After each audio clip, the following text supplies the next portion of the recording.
no Wales mwanatu yafiira mu kibuga Paris nakusomeza ali 31 omwezi ogw'omunaana 1997 era nga baali ne kabiitewo omupya gwe yali yafunye omwami okuva mu ggwanga erya Misiri naggaga omuto amanyiddwa nga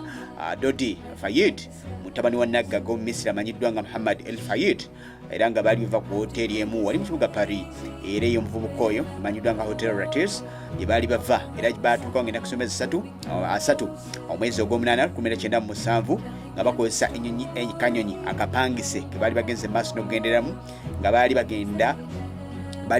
bagenze maaso n'okubeera nti agenda okulambula ku mirimu egyaliyo mu ggwanga eryo erya Bufalansa mu mbeera yonna nga ali ne kabiitewe nga jjukira gayo ono amanyiddwa nga Dodi yali muzanyi yali producer owa movie nga wamaanyi nnyo by then yali wamaanyi nnyo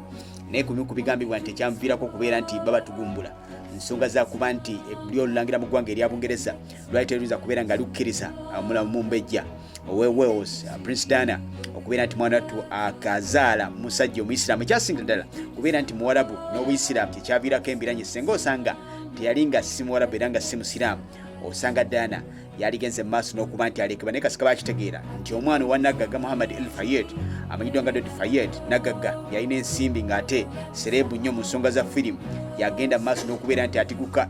n'omubejja Diana ensi yaiteeza kubeera nti emuleka era baali bakava mu hoteri nga boolekera gye baali balina okubeera nti bagenda emmotoka negenda maaso n'okubeera nti ayingirira empagi eya flyover mu kibuga Paris emmotoka yonna negenda maaso n'okubeera nti yaggwawo era Diana nagenda maaso n'okuba nti yafuna obuvune bwali bw'amaanyi nnyo gattako dereva pogo balumiza okuba nti yalanyodde enjaga n'okunywa omwenge naye kennyini yakirimu okubeera nti yali atamidde nga n'ekyokubiri yadde akozesa nnyo enjaga emu ku bibagenda maaso n'okufulumya era ne Dodi Fayed teyagenda maaso nakubeera nti asimadukola kuba Diana yafa after oluvannyuma lw'essaawa embale ng'akabenje kamaze okubeera nti kabaawo era okusobola kubasaawa mu kibuga Paris bategeeza nti mutuufu yafuna obuvune munda mu mubiri gwe omuli n'omutima okuba nti gwakosebwa omusanyi nga tegukyatambula sisitimu zonna ez'omu nezigenda maaso n'okukyankalana ekyamuviirako okubeera nti mwana wattu ava mu bulamu obw'ensi eno naye nga awafunira akabenje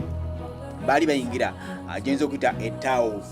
Luganda tukiyita ettaawo erimu eriri mu kitundu ekimanyiddwa nge Alema bwe baali mu ttaawo eryo baali bageze maaso n'okubeera nti mwana wattu bayingira ne bayingira empagi era tebagenda maaso n'okubeera nti basimattuka emmotoka negenda maaso n'okubeera nti yabagoya era bulamu ne bugenda maaso n'okubeera nti bakoma wabula okufa kwe kwasigala kwebuzibwa ensi nti kyekyaliwo amu bagamba nti direva Paul yali anywedde omwenge kibuga Paul yali akulira ebyokwerinda ku hoteri kwe baali basuze yanaggaga oyo Dodi Fayed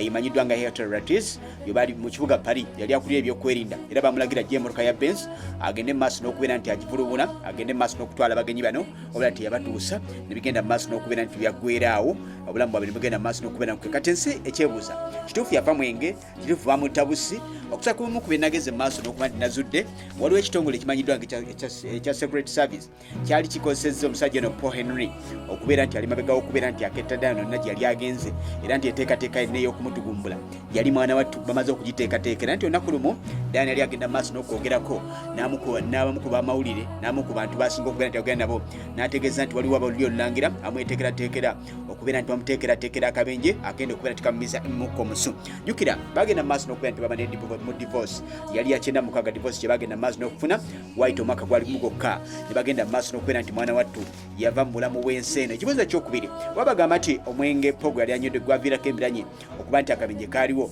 abasinga beebuuza nti osanga senga Chausi yali senga Diana ali waali omulangira Chausi yali wasiza kamera ne bonna bakyagenda maaso n'okubyebuuza kubanga Chausi bali bamaze okubeera nga baseparatinga n'omukyalo oyo Diana nga Diana ali ku bibye era ali mu kuteekateeka ye gyagenda maaso n'okukola nga mutabani we waali kubanga ne Harry otwogerera yagaana okubeera nti awasa omukyalo gwe baali bagala awase n'agenda maaso n'okubeera nti yabuuka ne namwandu ebyo byonna bigenda maaso n'okubeera nga bitambula ekyokubiri ekyokusa kyenyinza okubeera nti konako kyekya Dodi Fayed okuba nti taata we amanyiddwa Muhammad El Fayed era avuddeyo ng'alagidde olubuto lwa Diana lyageze maaso n'okubeera nti aba nalwo ekyaviirako okubeera nti mwana wattu abazungu bawulira bubi era ne batandika okubeera nti bemulugunya ku mbeera yali egenda maaso mwana Muhammad Fayed ye taata w'omuvubuka ono Dodi Fayed yagenda maaso n'okubeera ne Fane Diana be baali bagenda maaso n'okuteguka yavaayo n'abyogera mu mawulire abamu abalulira olulangira ne bagenda maaso n'okweteekateeka ne bayiya amagezi ag'okubeera nti baali balina okuggyawo Diana mu mbeera yonna baleme okubeera nti baswala kuba bo kye bamunenya kuba nti Fayed yali musiraamu ate nga musajja muwarabu agikola abangereza nga bo kennyini olwolabulanga twayinza kukkiriza musaayi muwarabu kubeera nti guyingira musinga gwali kuva mu America oba gwali kuva Bugirimani baali gukkiriza okuyingira